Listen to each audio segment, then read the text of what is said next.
खुलुमबाय बयनिसिमबो। दिनै गुबुन खन्थाइ दोंसे लानानै फैदों। नोंनि मुङै दान होनाय सानफ्रोमबोनि हर। नोंनि मुङै सानफ्रोमबोनि हरखौ दान होबाय आं। बे हराव निखावरि जायोनि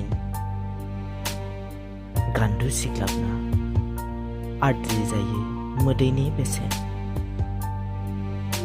माब्लाबा फुंबिलि आरो मोनाबिलियाबो बाहाग नागिरना जुगुमलायो, सायख्लन जाना फोजोबस्रांगोन बादि। सोलेरजों खुद्रिलायो जिउमा, बिबाना सोरहा बांसिन सुखु होनो गोजोन लाबोनो, बायग्लिनाय गोसो उदां खालामनो, थामहिनबा आंखौ दबथायनो। बिसोर जखा सुयो,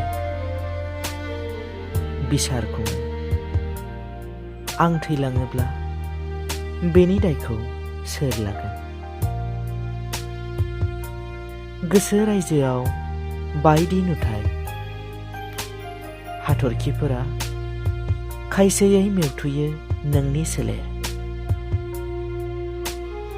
रैरुब महर लाजिस्लुयै रुखु रुखु नोंदि गाबखोमायो। बुरखायलु हाबिला गोसो, बुरखायगौ नङै सासु मासु, खाबु नेनायावनो निजोम आयराखिनि हर मोनसे गोमालाङो। बेबादिनो दान होयो सानफ्रोमबोनि हर, सुजु सुजु दाहा हांमानि सानदों। गोजोन्थों।